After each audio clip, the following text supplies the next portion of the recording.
It should go without saying that if you don't want your daughter to be subjected to boob jokes, then don't name her Titty, especially if her surname is Pierce.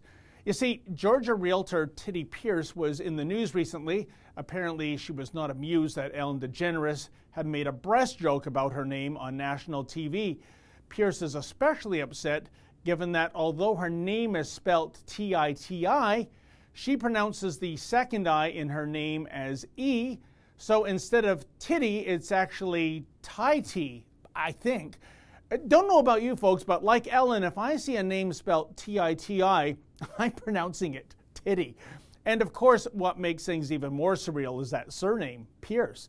Don't ask me how I know this, but I have it on good authority that some women are getting a certain area of their mammary glands pierced these days. So Titty Pierce, that's not a name, that's a punchline. Anyway, Pierce was so triggered by the joke, she decided to sue DeGeneres. Thankfully, the judge tossed the lawsuit and told Pierce to, quote, lighten up. And what could have been a tempest in a teacup was thankfully averted. Oh, at last, a victory, however small, for freedom of speech. But there's a bigger issue here, namely, for all those parents expecting offspring in the months ahead, there's nothing funny when it comes to the name game.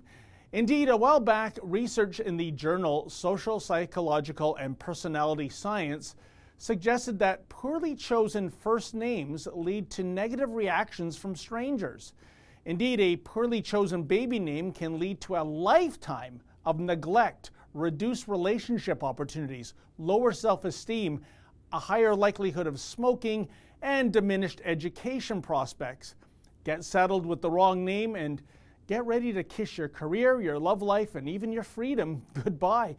Put another way, would that man's man of yesteryear, John Wayne, have ascended to the pinnacle of machismo had he kept his birth name of Marion Morrison? No way, Pilgrim.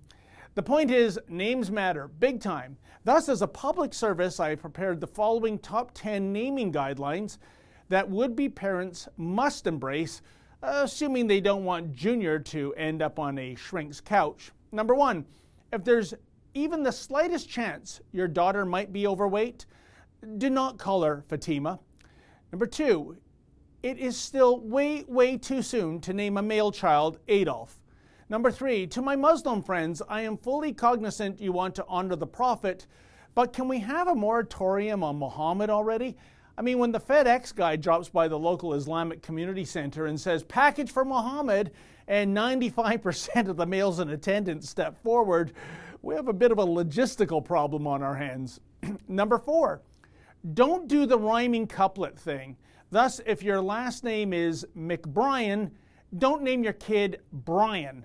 Brian McBrien is less about whiz-bang alliteration and more about garden variety idiocy.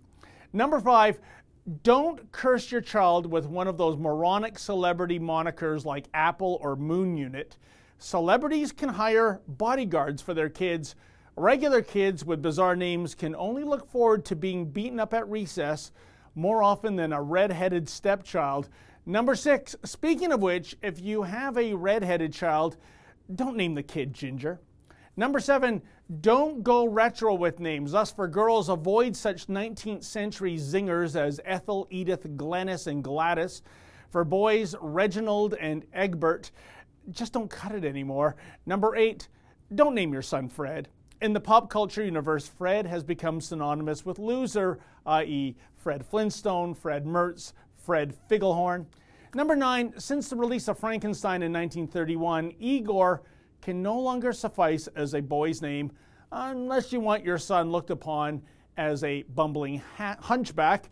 And number 10, finally, always be wary of your surname when choosing the child's first name. For example, Ronald is a perfectly fine name, but not if your last name is McDonald. You're welcome. For the Rebel.media, I'm David the Menzoid Menzies. Like what you just saw? Then click subscribe below and never miss another Rebel video.